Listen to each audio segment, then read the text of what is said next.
आदरणीय महोदय, बच्चों और विकलांगों की सेवा करने वालों का सम्मान करने के लिए मुझे आज यहाँ आकर बहुत प्रसन्नता हो रही है। स्टॉप। मैं पुरस्कार जीतने वालों को उनकी निस्वार्थ सेवा और लगन से बच्चों और विकलांगों के कल्याण के प्रति की गई कोशिशों के लिए अपनी ओर से हार्दिक बधाई देता हूँ। स्टॉप। इस बात पर जोर देने की ज़रूरत नहीं कि हमारे जैसे बड़े देश में जहाँ लाखों बच्चे और विकलांग हैं, समाज के इस वर्ग के कल्याण के लिए केवल सरकार द्वारा किए गए प्रयत्न ही काफ़ी नहीं होंगे। स्टॉप। यह बहुत ज़रूरी है कि पूरे समाज को देश की कोशिशों में पूरा भाग लेना चाहिए। स्टॉप।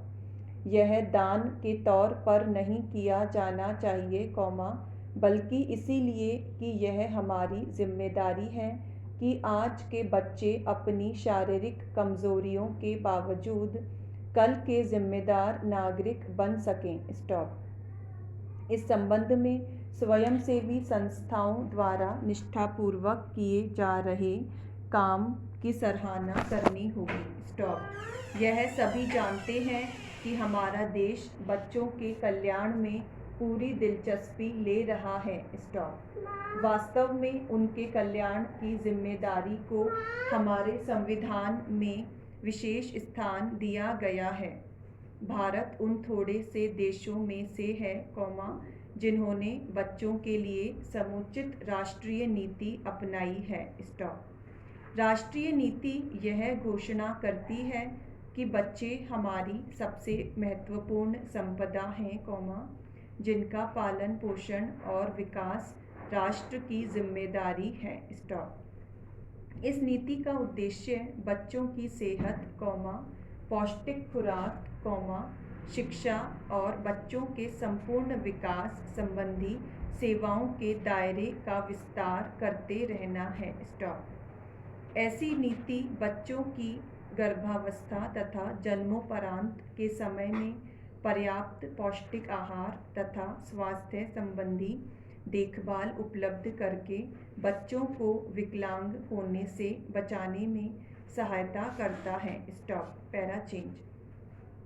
स्वयंसेवी संस्थाएं विकलांग बच्चों की सहायता के लिए जो काम कर रही हैं, वह सराहनीय तो है, परंतु आम तौर पर यह देखा गया है कि उनका कार्यक्षेत्र बहुत बड़े नगरों तथा शहरी इलाकों तक सीमित होता है और अधिकतर ग्रामीण जनता तक कोई सहायता नहीं पहुंच पाती है। स्टॉप। यह आश्चर्य की बात है कि विकलांगों की समस्याएं उनकी अपनी शारीरिक कमजोरियों से पैदा नहीं होती, जितनी विकलांगों के प्रति समाज के रवैये से होती है। स्टॉप। उनकी मानसिक या शारीरिक कमी से कहीं ज़्यादा उनके प्रति पक्षपात की भावना उन्हें साधारण जीवन जीने में बाधा डालती है। स्टॉप। इसीलिए समाज और जाति द्वारा विकलांगता के खिलाफ किए जा रहे संघर्ष में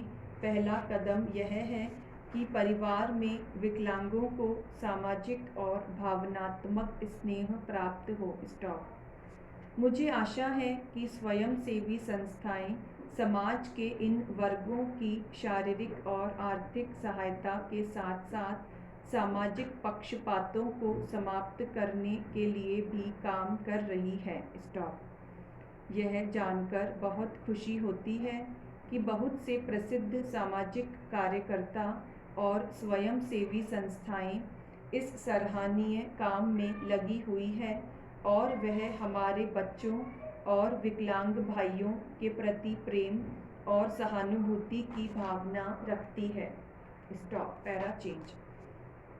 आदरणीय महोदय, मैं उम्मीद करता हूँ कि ये राष्ट्रीय पुरस्कार दूसरे लोगों को भी उनका अनुकरण करने की प्रेरणा देंगे तथा हमारे और अधिक देशवासी बच्चों और विकलांगों की सहायता के लिए आएंगे। स्टॉप। बच्चों तथा विकलांगों और अपंगों के पालन पोषण की जिम्मेवारी वास्तव में खुद माँ बाप के कंधों पर होती है, परंतु कभी कभी और कहीं कहीं ऐसा भी देखने में आता है कि माँ बाप अपने फ़र्ज को नहीं समझते और अपने बच्चों की उपेक्षा करते हैं। स्टॉप।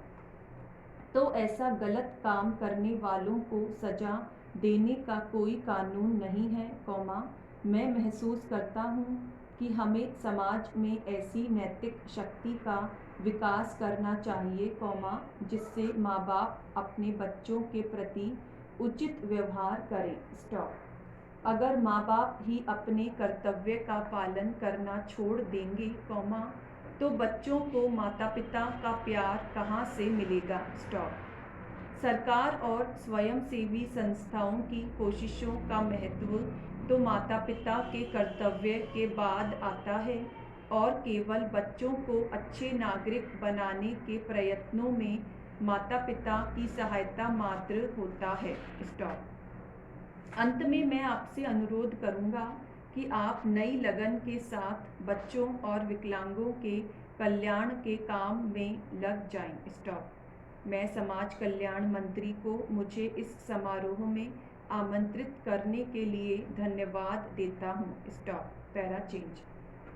प्रायः कहा जाता है कि स्वास्थ्य ही सब कुछ नहीं है। स्टॉप। लेकिन स्वास्थ्य के बिना हर चीज़ बेकार है। स्टॉप। जब तक लोगों के स्वास्थ्य के दर्जे में सुधार न हो, तब तक सामाजिक आर्थिक विकास नहीं हो सकता और न ही आत्मिक विकास ही संभव है। स्टॉप। इस उद्देश्य को लेकर सरकार ने लोगों के स्वास्थ्य में सुधार लाने के लिए कई उपाय किए हैं। स्टॉप। इनमें पीने का शुद्ध जल, सफाई, पौष्टिक आहार और मकान की सुविधाएं मुहैया कराना भी शामिल है। स्टॉप। कुछ एक मुख्य क्षेत्रों में विकास के लिए सरकार ने संशोधित 20 सूत्री कार्यक्रम को अपनाया है। स्टॉप। चिकित्सा, सार्वजनिक स्वास्थ्य और परिवार कल्याण के क्षेत्र में खास लक्ष्यों को हासिल करने के लिए अनेक केंद्रीय तथा राज्य स्वास्थ्य कार्यक्रम लागू किए जा रहे हैं। स्टॉप। इसमें संदेह नहीं कि इस संस्थान लोगों को स्वास्थ्य को बेहतर बनाने के उद्देश्य को प्राप्त करने में सरकारी एजेंसियों की बहुत मदद कर सकते हैं। स्टॉप। अपनी बात पूरी करने से पहले मैं तपेदिक के प्रश्न पर आपका ध्यान दिलाना चाहूँगा। स्टॉप। यह माना जाता है कि हमारे देश में लगभग 10 करोड़ लोग तपेदिक से पीड़ित हैं। स्टॉप। सरकार ने 20 सूत्री कार्यक्रम में इस बीमारी को शामिल किया है और वह इस पर काबू पाने के लिए कई उपाय कर रही है। स्टॉप। क्योंकि यह बीमारी दमा और फेफड़ों के कैंसर जैसी बीमारियों के अधिक नज़दीक है, इसीलिए इस प्रतिष्ठान को तपेदिक पर काबू पाने और इसे खत्म करने के उपायों पर ध्यान देना चाहिए। स्टॉप। मैं उम्मीद करता हूँ कि इमारत तैयार हो जाने पर यह प्रतिष्ठान ज़रूरतमंद लोगों की अधिक से अधिक सहायता कर सकेगा और उन लोगों की सेवा कर सकेगा जो ज़रूरतमंद हैं। स्टॉप।